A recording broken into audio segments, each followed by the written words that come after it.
prison lazainty ao mijaionega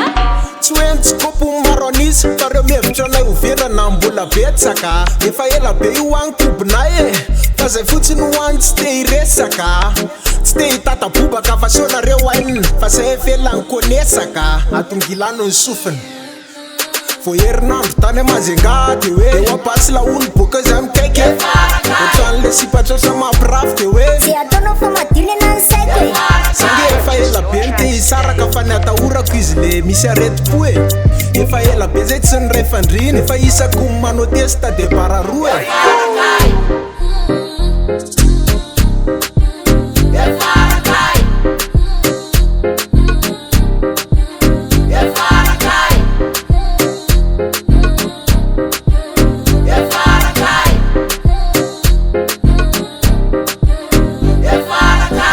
Dimtona izy tsy kobo fa rehefa propana izy vo tonga ny amla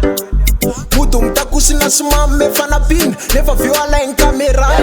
fa iny any antran'olona de mody miteny hoe are koa aza misahirany e mody mifantoka mijery tele nefa mivilia aveo atao mangirany e le lasy vehivavy manidy atrano amy 12 taona de alefa mafy be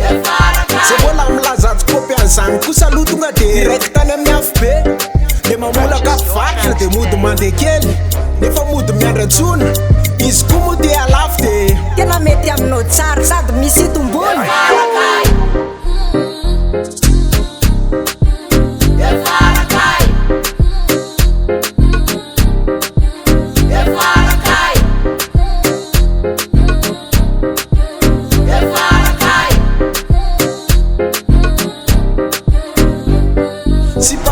na saky de ao daholo ny ato pataloha brosy nify sarzera vo namelona data connecté automatique nify tsy vahiny tsony masera nanao protany anaty resto lany daholo ny kaly vo ozy izy hoe kaiky la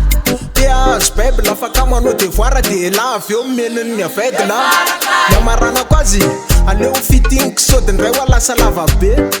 le rehefa fandoavana addition de misy mitsetsaika makany amy WC hoe saika adigniko le seho gaingibaingy anaty clip miaraka amy google